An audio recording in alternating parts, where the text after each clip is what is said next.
This video is brought to you by BetUS Sportsbook and Casino. All seems to be well with the 49ers right now. Trent Williams is back. Brandon Aiyuk is back. Christian McCaffrey was back practicing. But what is on the line for the 49ers if they don't win the Super Bowl this season? Plus, we actually have a game to preview. We're going to do it all on today's show.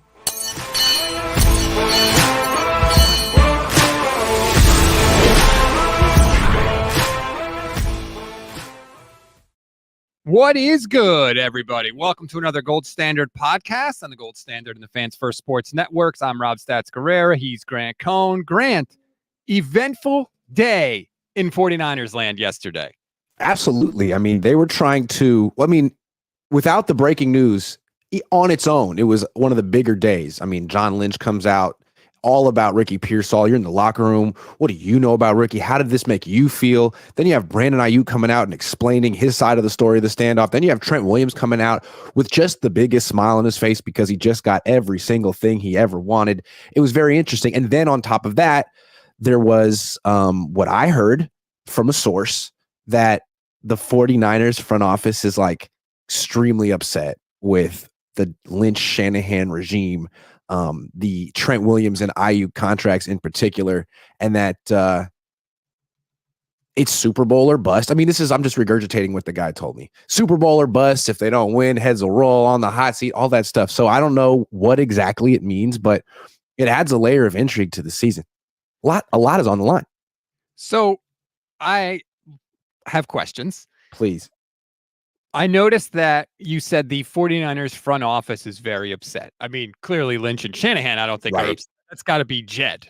I'm thinking he meant Jed. Who else? And like Parag and like that sort of brain trust.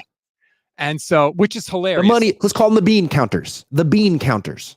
It's hilarious to me, right? Like, hey, Kyle and John, you better win the Super Bowl because we're spending so much money. And if you don't win the Super Bowl, we're going to stop spending money so that you won't win the Super Bowl. Like it's like feeds into one another.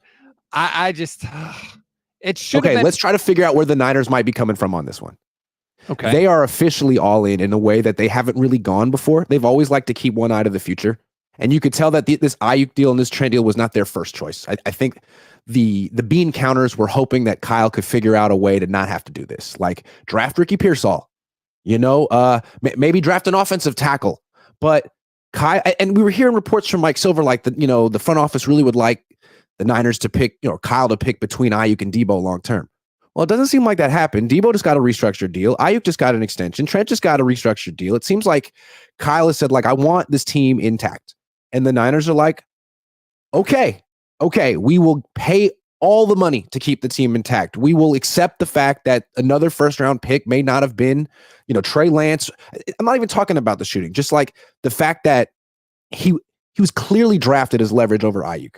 And that you just ended up bringing back Aiyuk anyway. So it's like, fine, you kept the team. It's expensive, but if you don't win the Super Bowl, we're going to have to gut this team pretty soon. And it's not going to be pretty. It's going to be kind of like what the Rams went through. And I mean, we're going to hold you responsible for it. So I'm not saying they're going to fire Kyle. It's not, the source didn't say they're going to fire Kyle after this year if they lose the Super Bowl. It just seems like Jed could restructure things. Maybe he tries to take power away from Kyle. Maybe he says something like, you know what? John's kind of like a figurehead GM. Kyle's in charge of everything. I mean, look at his track record with some of like Cam Latu, Danny Green, one of these hot Trey Lance, Ricky Pearsall. Maybe we need to bring in a real GM and Kyle needs less power. And then it's like, is Kyle going to stand for that? And would he walk away from the team? Like, that's where this could get very interesting. If the Niners try to cut into Kyle's power after this year because he doesn't win a Super Bowl and they hold his decision-making accountable for that. Hey, Jed, sign the checks and shut the hell up. That's the only thing you're here for and the only thing you're good for. Hold on. Wait a second. I don't mean to cut you off, but Eddie wasn't like that. I mean, these are the 49ers. Eddie DeBartolo is a Hall of Fame. Well, he's not. Well, he was a all-time great owner. And he's famous for having very high standards. It's like Jed has cut the checks. Give him credit, man. He's done everything, man. You want Debo, he just gave out like $70 million in signing bonuses in like a week, man. I think he's done it. And now I think it's fair to say, man, it's year 8. We expect to see a finished Super Bowl victory, or else we're going to have to change some things here. Gonna have to change some things here. Eddie is in the Hall of Fame, which is good. crazy. Sorry, Eddie. So sorry, Eddie. So sorry. But like, I'm not giving Jed York any flowers. That's your only job. You're a billionaire. You're making money hand over fist. Sign the checks. That's the only thing you have to do to keep making money like this. So I'm not going to give Jed York any flowers. But hold on, you don't like the idea of potentially like bringing in a strong general manager who can make personnel decisions and let Kyle focus on being a coach? I think that it's worked out pretty good for the 49ers so far. Like, to me, it ain't broken. It's not broken. I mean, Trey Lance, they've had a lot of bad high draft picks. And I think that's going to catch up to them. And maybe not this year, but pretty soon. Like, they've had to spend so much money to keep these older players around when, ideally you like draft and develop. And they haven't been doing that very well. Good players cost money. This just in. Sorry, Jed. Like, you don't like it? Like, then don't own the team. Then sell the team. But this is what it takes, okay? It takes commitment from all sides. And you can't bail now just because all of a sudden things are getting expensive. And by the way, this year's draft class looks very, very good. Well, you can't just give Kyle Shanahan and John Lynch lifetime contracts. I mean, there has to be some sort of expectation. And I think this team isn't like projected to finish 16th. I mean, they spend the most. They've been projected to win the Super Bowl every year for like 5 years. I think at a certain point, it's fair for ownership to say, like, look, we've done our part. We've given you every single thing you've asked for. And now we need to see that you can finish the job because we don't have infinite patience.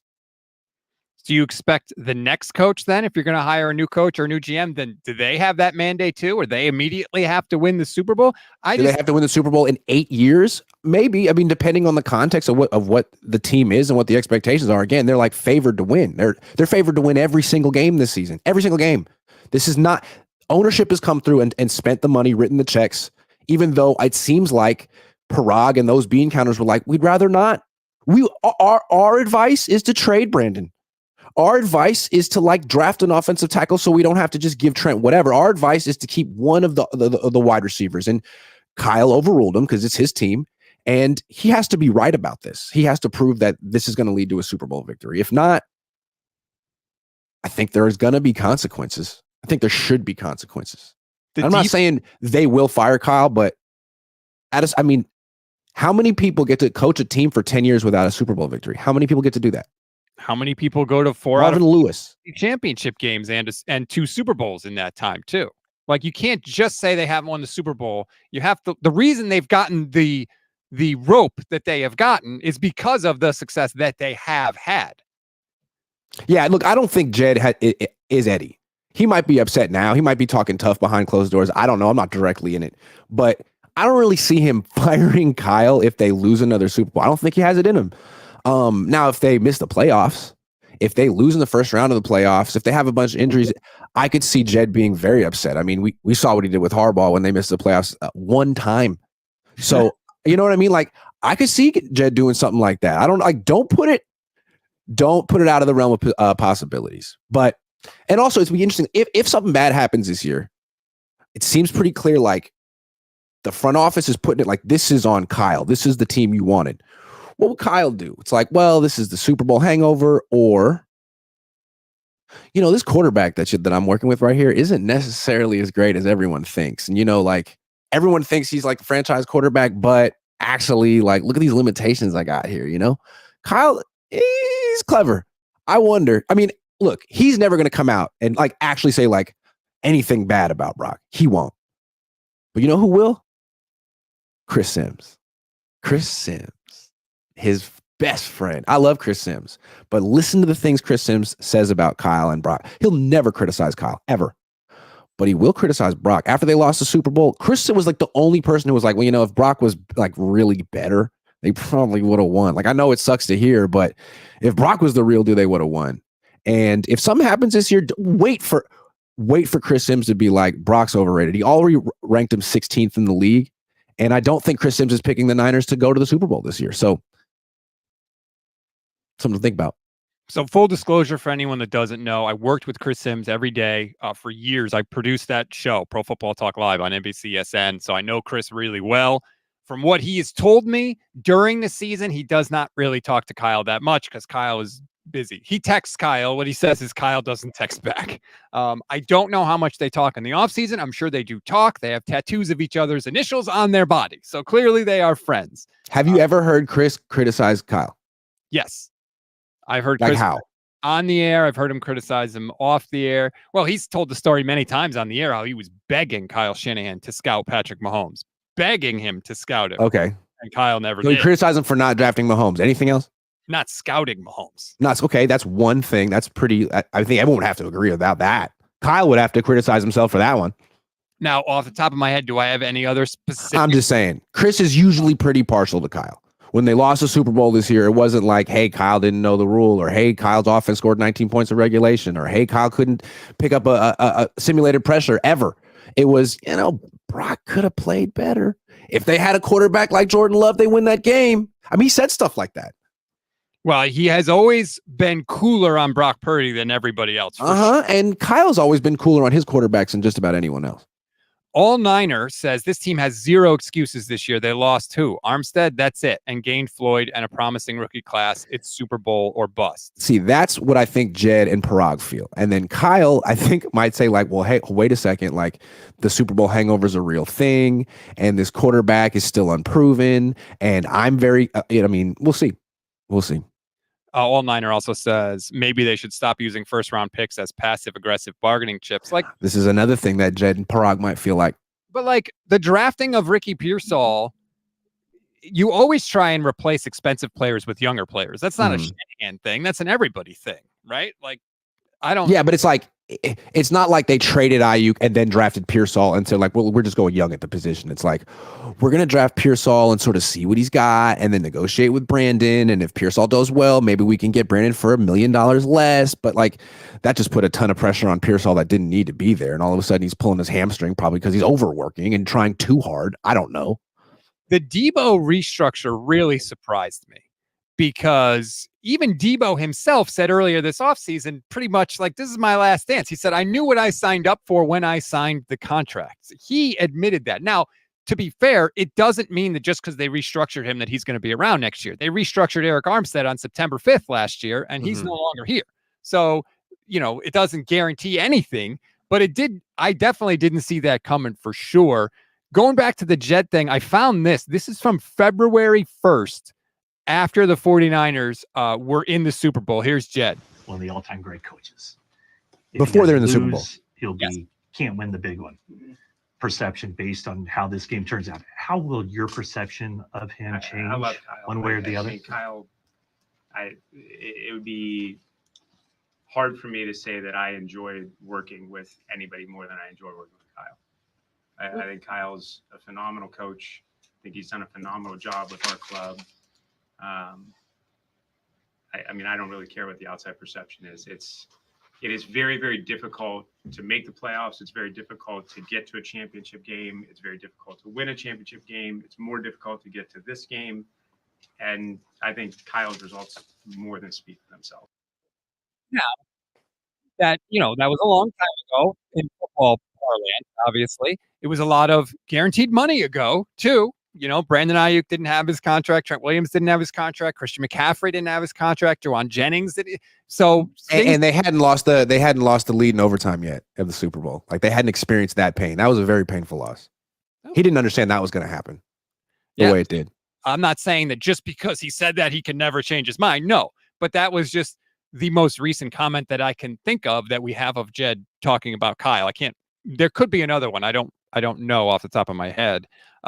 Nick Eller, YouTube channel member, says Kyle Kami called the report angry fanboy. I didn't see that. Did he really say that? That's pretty personal. It's okay. Beat writer on beat writer crime right there. Yeah. Angry fanboy. First of all, I'm not saying you're wrong, Nick. I'm just saying I haven't seen that. And it surprises me. Am I angry? No, I wouldn't say you're angry. Am I a fanboy?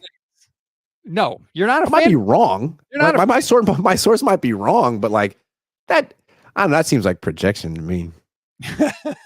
Well, I wouldn't describe Tim as a fanboy, although I would describe Tim as angry. Yeah. Between the two of you, Tim is definitely angrier, at least to my eyes. So anyway, that's the report. We'll see. I think it would be absolutely crazy to move Kyle Shanahan. I think it would be crazy to move John Lynch. Doesn't mean I want to give him lifetime contracts. Let me ask you something else then, like a middle ground, because obviously Jed doesn't want to do something that is seen as crazy or irresponsible or stupid. So if they have a down year for whatever reason, do you think it would be reasonable for an owner to say, like, this structure in your front it isn't working. We need to take some power away from someone. We need to have a new decision maker in here with the personnel, because we have had to sacrifice so much of our future to keep this team together, and we're not getting better anymore. We're not really adding things to the team anymore. It's just like restructuring players who are 37. We want to bring in a new general manager. Like, John, you're great. You really have made us look great for a long time, but like, we want to have someone who has more of a scouting background. And Kyle, we want you to focus on coaching.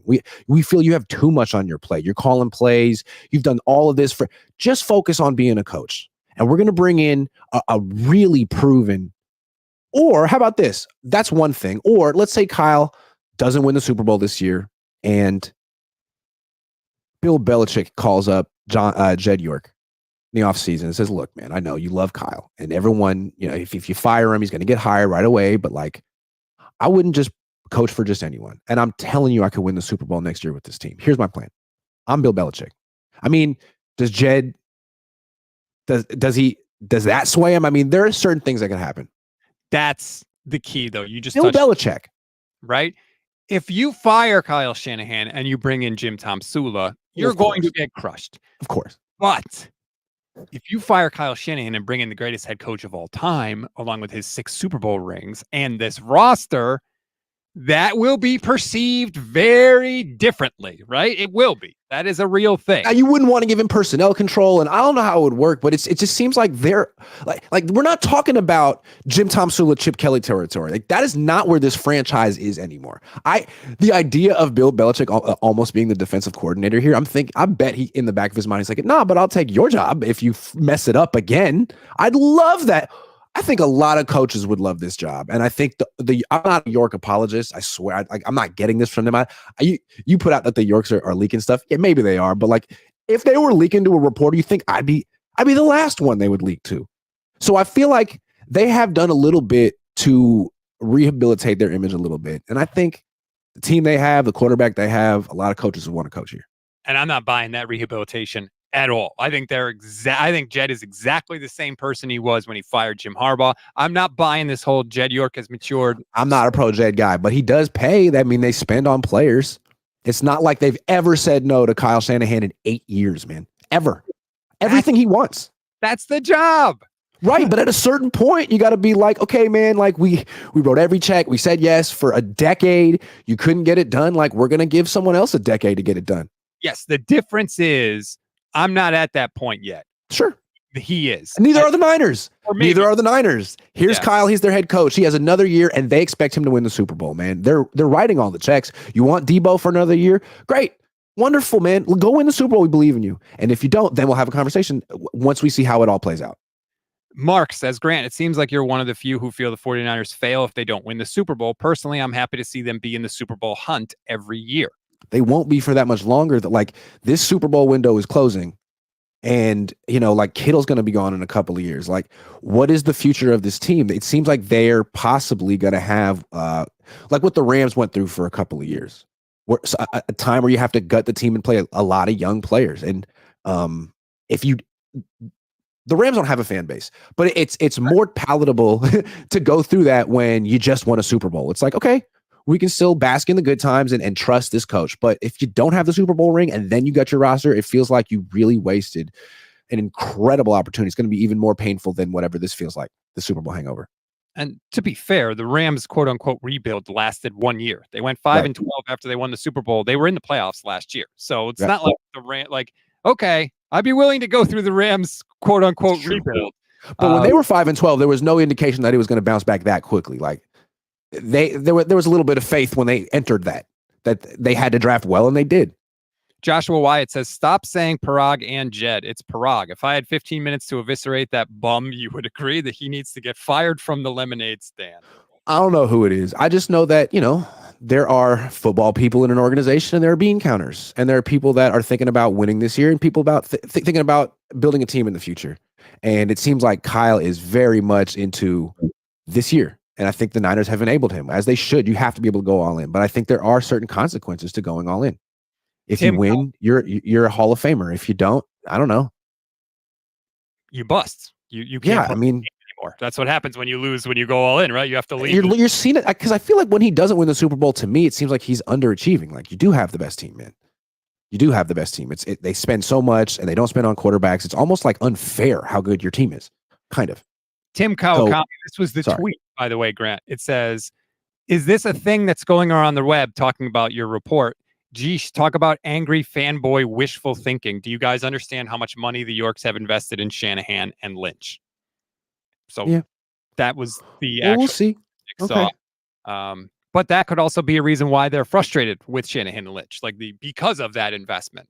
So I don't think one excludes the other. So I think. Is it fair to say that the bean counter's first choice wasn't to give all this money to Trent Aiyuk this offseason? I mean, they really waited until the very last minute to do it. Well, what is why? Is Jed York not going to make any money? I don't understand. They just wanted the team to be cheaper. Okay, but it's not Parag's money. Well, I mean, again, you can fit it all together this year, but once you're invested huge money in 2 wide receivers and then the quarterback next year, you're going to have to gut this team. This isn't going to be able to last forever like this. This team is going to get gutted in 2 years. It will have to change, yes. And I don't think I don't think Parag likes, the Niners have never operated that way. They've never, ever mortgaged the future for one run. And I don't think that was their preference this year. I think they like to have sort of both things going at one time so they can always remain in contention. And there's a fear that they may not be in contention in a couple of years because of what they've done this offseason. All the money they've committed to a couple of players. And we'll see. We'll see. That's a legitimate fear. The team will have to change for sure. But I don't think that it's guaranteed that they're going to suck. I don't think it's. No, you said, the Rams bounce back almost instantly. So, and this last draft class looks promising so far. Yes. Yeah. That's why you continue to be good, because you draft cheap young players. The 2 previous ones just horrendous, but this one looks really. I mean, Brock aside, but this one looks potentially very good. And we haven't even seen Ricky Pearsall yet. He did have nice moments when he was out there. Yeah, I mean, Brock is single-handedly saving that draft. The entire draft class is basically saved by him. Yeah. Keith Murphy, the unbeaten, says the Rams went all in, but it's okay now because they got the ship. If we don't get the ship, it's a waste. I just want to. Can we do some irresponsible speculation? I love that. That's my favorite. Yeah. I love irresponsible speculation with you. Okay. All right. To me, I'm not a Brock Purdy hater. I'm not. I'm probably more. I'm probably more in the Kyle Shanahan hater arena. Although I respect him, he's a very good coach. I think he's also very good at preserving his job. And I think part of that is never really marrying yourself to a quarterback, because once a quarterback is seen as the end all be all, the franchise guy, the head coach isn't as important anymore. It's all about the quarterback. So if they have a down season, I have a feeling that not Kyle, but Kyle's media people will put it on Brock. And I kind of feel like Kyle's already planted the seed in a lot of people's heads, with the interceptions in camp, man. The bad passes in preseason. He's kind of showed us without saying anything hey, Brock's hasn't had the best offseason. And it may not matter, because you know what he did last year in the season. May not matter. But if it does happen, you can kind of connect the dots and put it all together. And then we can sort of make an argument about who's really the most important person in this organization. See, I would disagree with that, because they made Jimmy Garoppolo the highest paid player of all time. And if that's not marrying yourself to a quarterback, you may think it's crazy, but they gave him that contract. Yeah, that was 28 something million a year. Now the going rate's 55, 60. Right. And the Niners, Kyle didn't have a whole lot of standing back then. That was when he was coming off 1 year where he missed the playoffs. It was his second year as a coach. Now, a lot of people think he's one of the best coaches in the league, if not the best. And a lot of people think that he's the most important person in the organization and that he's more important than Brock. So if they have a down year, it's not going to be Kyle's fault. It's going to be Brock's fault. I think there's going to be debate about it, but I think a lot of people who are pro Shanahan would blame Brock, and a lot of people who are pro Brock would blame Shanahan, which seems like a very toxic situation. There's a lot riding on this season for sure, because it is going to be the last dance. They are going to have to move some things around. There's just a lot. Can you imagine how upset Niner fans would be if they lose week 1? Just one game. We know I took the Jets to win. These are the expectations that come with with the Jets to win. I took the Jets. I took the Jets +4. Okay, fair enough. So, but I do think I think I had this game as a loss when I went through game by game. Do you remember week 1, 2020, after they lost the Super Bowl? Do you remember that game? Was that the Lions game? No. It was at home against Kyler Murray and the Cardinals. Not a great team. Oh yeah, that's right. Oh God, and Jimmy was awful. And they lost. And it was like, what the hell just happened, man? Like, you were just the best team in the league, or almost, last year, and you lost at home to the Cardinals. I mean, funny things happen with this Super Bowl hangover thing. Like last year with the Eagles, they started off like they were at 10-1 or something, but they weren't dominant. We could all see it. And then they just tanked. It was incredible. So the Super Bowl hangover is real, and it's going to be interesting to see how the 49ers navigate that this year. If they haven't, they've been navigating it already. By the way, speaking of that Jets game, I already said I took the Jets +4. I was looking at some of the individual prop bets on BetUS, and I came across this. This is unbelievable.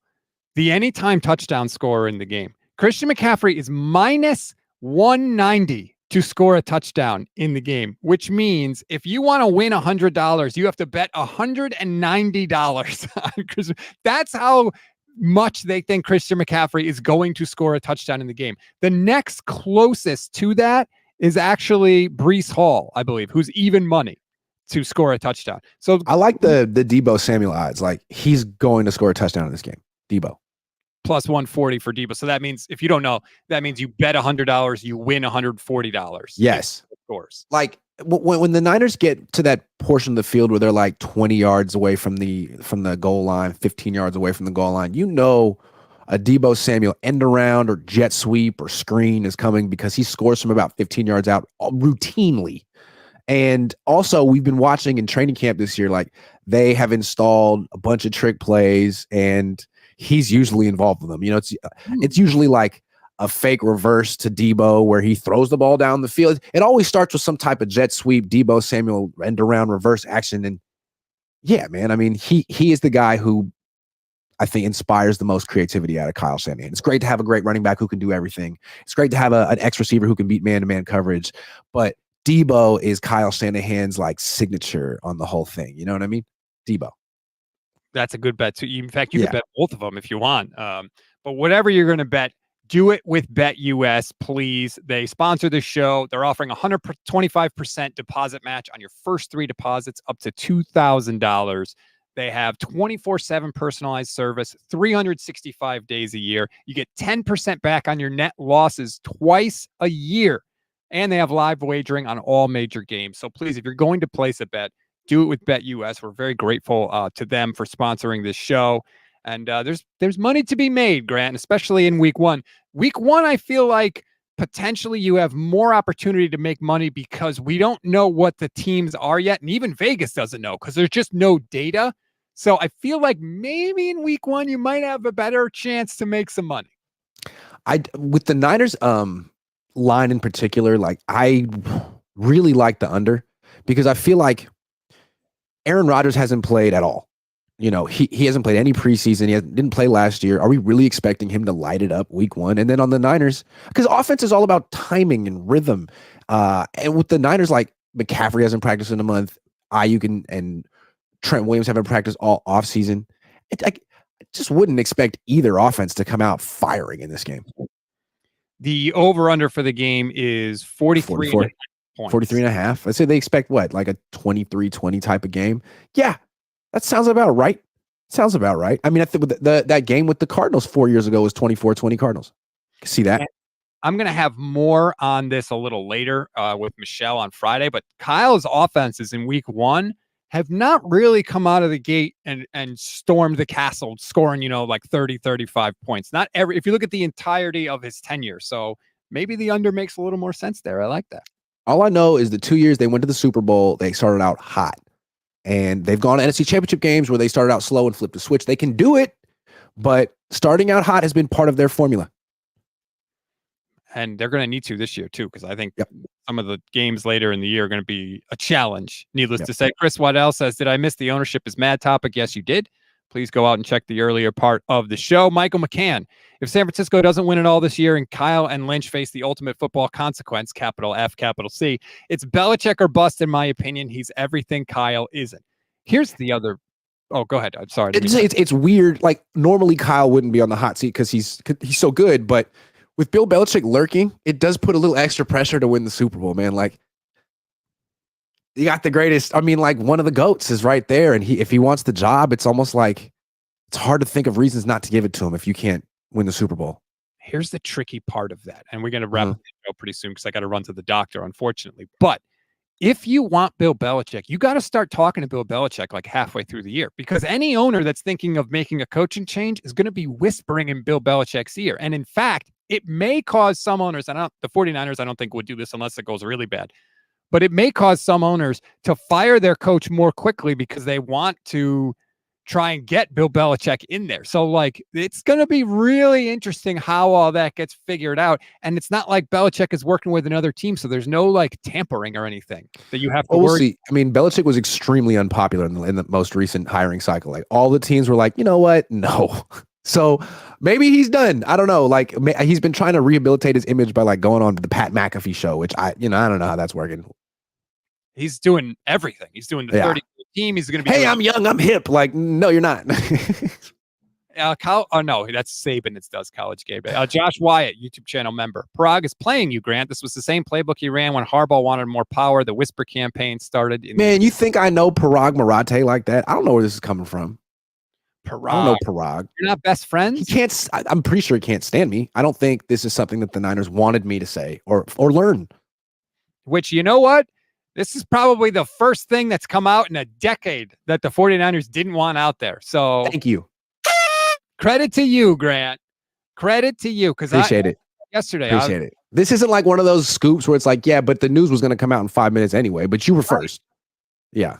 This is a scoop, right? And a lot of 49er fans are putting their hands on their ears and saying, la, la, la, la. Doesn't make sense. Yada, yada, yada. Fine, right. Sure, okay, fine. But I put it out there and instantly Jesse Naylor, Ryan Hensley, 80 49ers, lobs all day. Like 4 or 5 people were like, yeah, I've heard the same thing. It's like, so, okay, take it with a grain of salt. Maybe the Yorks will change their mind in a week. But that seems to be the tenor of the organization right now. And it just, when I hear something like this, I'm like, okay, who is it coming from? This is not coming from lobs on all day on Twitter. This is coming from Grant, who covers the team. That's like the first kind of checkpoint in my head. And then it's like, what are they saying? And does it make sense with what I have personally observed? And with what I have personally observed with the Yorks, this does make sense to me. They are owners that are very concerned with the bottom line, and they have spent a lot of money. And we've seen them take a really successful coach and fire them for not winning a Super Bowl. So, yeah, that team was getting expensive, and his coaching staff was expensive. Vic Fangio, Ed Donatel, a lot of expense. I mean, I'm just saying. Roman.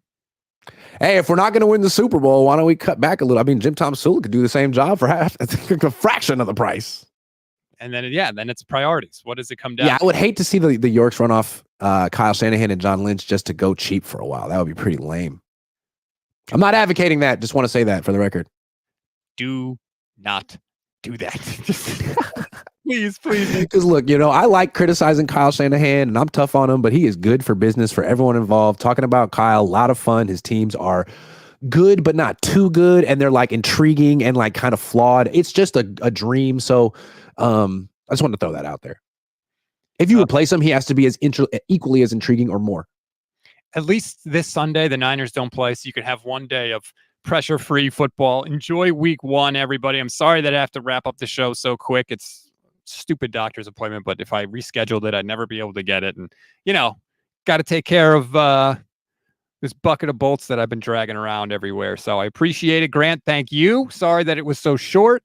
Enjoy the rest of your Wednesday, everybody. And special shout out again to BetUS Sportsbook and Casino. Please. Slide 23. No, I wouldn't trade Purdy for Dak. Sorry, there's the last super chat real quick. No, I wouldn't. Oh, Dak seems like, I don't know. He can't move anymore after he broke his leg. And he chokes. Dak's going to Dak. Other than that, no. there's a scenario where Dak is the Rams quarterback next year. Just throwing that out there now. But anyway, thanks, BetUS. Please gamble responsibly.